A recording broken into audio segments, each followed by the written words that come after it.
আমি আমার শত্রুর সাথেও ইনসাফ করতে চাই, কথাটা বলছেন ওসমান হাদি ভাই।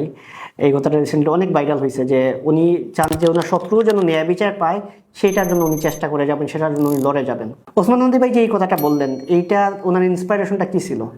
আমরা দেখি পবিত্র কোরআনেই ঠিক এইরকম একটা আয়াত আছে, যে এই আয়াতটাতে সূরা মাইদার 8 নম্বর আয়াত, যেখানে আল্লাহ বলছেন যে কারোর প্রতি যদি তোমার বিদ্বেষ থাকে, সেই বিদ্বেষের কারণে সে তার প্রতি যে ইনসাফ করা থেকে যেন তুমি পিছপা হও না। সে তোমার শত্রু, কিন্তু তার সাথে তুমি ইনসাফ প্রতিষ্ঠা করবে, তার সাথেও যে যদি বিচার করো সেখানে জন্য ইনসাফ প্রতিষ্ঠা করো। আমরা রাসূলুল্লাহ সাল্লাল্লাহু আলাইহি ওয়াসাল্লামের জীবনী এবং সাহাবীদের জীবনী থেকে এরকম 3টা ঘটনা দেখব, যে এখানে ওনারা ওনাদের শত্রুদের সাথেও ইনসাফ প্রতিষ্ঠা করেন এবং ইনসাফ বজায় রাখেন। নাম্বার 1, রাসূলুল্লাহ সাল্লাল্লাহু আলাইহি ওয়াসাল্লাম যখন হিজরত করেন, হিজরতের আগের রাতে উনি আলী রাদিয়াল্লাহু আনহুকে ওনার বিছানায় রেখে দেন। কি কারণে রেখে দেন? কারণ মক্কার মানুষ তখন এরকম কাউকে বিশ্বাস করতো না যার কাছে তাদের টাকা, তাদের আমানত রাখতে পারতো। কিন্তু তারা রাসূলুল্লাহ সাল্লাল্লাহু আলাইহি ওয়াসাল্লামের ধর্ম গ্রহণ করেন নাই, কিন্তু তারা জানতো উনি আমানতদার, ওনার কাছে যদি টাকা রাখা হয় উনি টাকার গরমিল করবেন না। তো তারা রাসূলুল্লাহ সাল্লাল্লাহু আলাইহি ওয়াসাল্লামের কাছে টাকা রাখে, এবং সেই টাকাটা যেন রাসূলুল্লাহ সাল্লাল্লাহু আলাইহি ওয়াসাল্লাম তাদেরকে ফেরত দিতে পারেন, এজন্য আলী রাদিয়াল্লাহু আনহুকে রেখে দেন।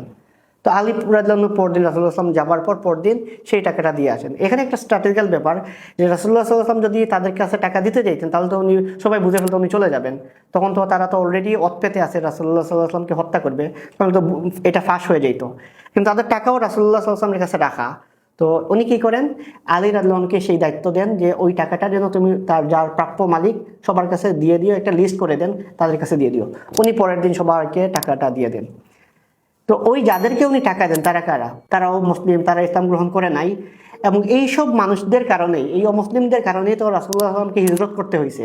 না, নিজের আপন বাড়ি থেকে, আপন জন্মভূমি থেকে ওনাকে মক্কা থেকে মদিনায় যেতে হচ্ছে। তার মানে দিন শেষে তারা তো ওনার শত্রু, তো তারা তো ইসলাম গ্রহণ করে নাই, মুসলিম না। কিন্তু সেই সব মানুষের টাকা যে ওনার কাছে রাখা, সেই টাকাটা উনি ফিরিয়ে দিয়ে তারপর উনি হিজরত করেন। তার মানে এখানেও দেখতে পাই রাসূলুল্লাহ সাল্লাল্লাহু আলাইহি ওয়াসাল্লাম ওনার শত্রুদের সাথেও উনি ইনসাফ করেন, এবং সেই যেই টাকাটা আমানত রাখা হয় সেটা উনি ঠিকমতো ফিরিয়ে দেন। 2 নম্বরে আমরা বলবো, এখানে আলী রাদিয়াল্লাহু আনহুর কথা বলতেছিলাম, যে উনি তো সেই রাসূলুল্লাহ সাল্লাল্লাহু আলাইহি ওয়াসাল্লামের টাকাটা উনি ফিরিয়ে দেন। উনি যখন খলিফা হন তখন ওনার একটা বর্ম, একটা যুদ্ধের শিল্ড যেটা, ওইটা হারিয়ে যায়। তো হঠাৎ করে একদিন দেখলেন সেই শিলটা সেই বর্মটা একজন ইহুদির কাছে, সে এটা নিয়ে যাচ্ছে। তখন উনি তাকে পাকড়াও করলেন, তুমি তো আমার এটা নিয়ে কুই যাচ্ছ, তুমি আসো। তো এই পাকড়াও করে, উনি তো খলিফা, উনি চাইলে তো এটা তো আর বিচারের কোনো প্রশ্নই না, ওনার খলিফা যদি বলে তাহলে এটার কোনো প্রশ্ন আছে, কিন্তু না, উনি নিয়ে যান বিচারকের কাছে, কারণ এটা প্রুফ করতে হবে যে ওইটা আলী রাদিয়াল্লাহু আনহুর শিল্ড, ওনার বর্ম। উনি খলিফার কাছে নিয়ে যান। যাওয়ার পর খলিফা জিজ্ঞেস করে যে এটা যে আপনার বর্ম, এটা কি কোনো প্রমাণ আছে? তো উনি কয়েকটা প্রমাণ দিলেন, যে আমার আমার ছেলে এটা সাক্ষী, যে হাসান রাদিয়াল্লাহু আনহু, যিনি জান্নাতের সর্দার। তো উনি বলছেন না, এটা ঠিক আছে, সব ঠিক আছে, কিন্তু উনি আপনার ছেলে, উনি তো আপনার পক্ষেই কথা বলবে, তো ওনার প্রমাণটা অ্যাকসেপ্টেড না। তো তারপর উনি বললেন ওনার দাস আছে, দাসের সাক্ষীটাও তখন গ্রহণ করা হলো না। বলছেন আপনার ফ্যামিলি মেম্বারের বাইরে আর কেউ কি প্রমাণ দিতে পারে যে এটা আপনারই বর্ম? তো উনি বলছেন না, আর কেউ তো প্রমাণ দিতে পারবে না। তখন আলী রাদিয়াল্লাহু আনহু যখন উনি খলিফা, আমাদের সময় যদি বলি যে প্রেসিডেন্ট, প্রাইম মিনিস্টার, তার চাইতেও বেশি প্রভাবশালী, ক্ষমতাশালী উনি, উনি ওই কোর্টে প্রমাণ করতে পারেন না যে বর্মটা আসলে ওনার বর্ম। আর ওই ইহুদি সে সব কিছু দেখতেছে, যে সে তো জানে এটা তার বর্ম না, সে চুরি করছে। তো সে যখন দেখলো যে খলিফার উনি নিজে বিচার প্রার্থী এবং বিচারক ফয়সালা দিল ইহুদির পক্ষে, তখন সে বলল যেই ইসলাম, যারা আসলে এই ইনসাফ প্রতিষ্ঠার ক্ষেত্রে খলিফার বিরুদ্ধে গিয়েও আমার পক্ষে প্রমাণ, যেহেতু ওনার প্রমাণ নাই, আমার পক্ষে রায় দিতে পারে, সেটা আসলে ইনসাফের ধর্ম। সেই ইহুদি তৎক্ষণাৎ ইসলাম গ্রহণ করে। এটা ছিল 2 নম্বর ঘটনা। 3 নম্বর ঘটনায় আমরা দেখব যে ওমর ইবনুল খাত্তাব রাদিয়াল্লাহু আনহুর সময় মিশর বিজয় হয়। যখন মিশর বিজয় হয় তখন মিশরের মুসলিমদের সংখ্যা অনেক বেড়ে যায়। তো মুসলিমদের যে মসজিদটা আসলো, মসজিদটা সম্প্রসারণ করার দরকার পড়ে।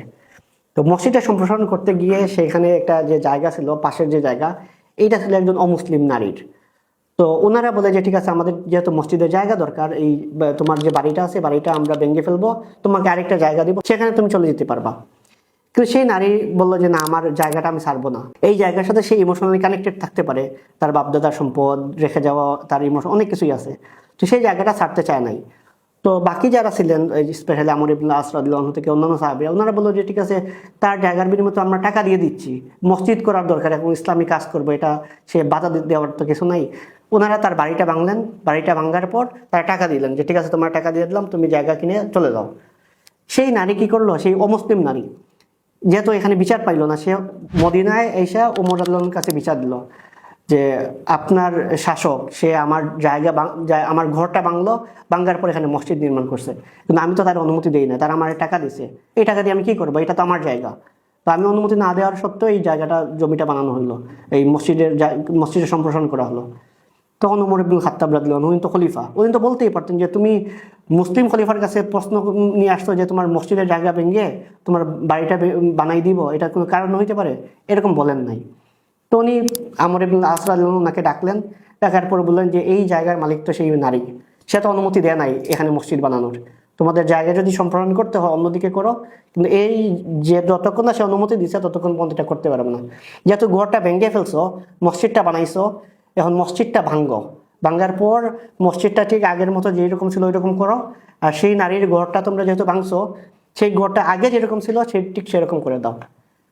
তার মানে ওই নারী তো হলো একজন অমুসলিম, তার সাথে তো সেই ইনসাফ তো পাওয়ার কথাই না, সেই ইনসাফ পাবে কেন যদি আমরা ওইভাবে চিন্তা করি। কিন্তু ওমর ইবনুল খাত্তাব রাদিয়াল্লাহু আনহু কি করেন, সেই নারীর জন্য ইনসাফের ব্যবস্থা করেন যে তার তো হক, তার হকটা মারা যাবে না। তার মানে আমরা যদি দেখি হাদি ভাইয়ের কথা, এইটার প্রমাণটা কিন্তু আমরা ইসলামের ইতিহাসে অসংখ্য ঘটনা পাই, যেখান থেকে মাত্র 3টা ঘটনা বললাম, যেখানে রাসূলুল্লাহ সাল্লাল্লাহু আলাইহি ওয়াসাল্লাম এবং সাহাবীরা শত্রুর সাথেও ইনসাফ নিশ্চিত করেন। এবং আমরা ধরেই নিতে পারি ওসমান হাদি ভাই এইসব হিস্ট্রি জানতেন বা কোরআনের এইসব আয়াত জানতেন, এবং ওইখান থেকেই উনি এই যে আইডিয়াটা প্রমোট করতেন। আমাদের কাছে তো অনেক ভালো লাগতো যে উনি কি বলতেন, শত্রুর সাথেও উনি ইনসাফ করতে চায়, কতটা সুন্দর। এবং এই জিনিসটা আমরা ফিল করতে চাই, ইসলামটা যে এতটাই সুন্দর, সেই ইসলামের সৌন্দর্যটা আল্লাহ রাসূল এবং সাহাবীরা সেটা যুগ যুগ ধরে এটা প্রমাণ করে গেছেন যে শত্রুর সাথে ওনারা ইনসাফ প্রতিষ্ঠা করে যান।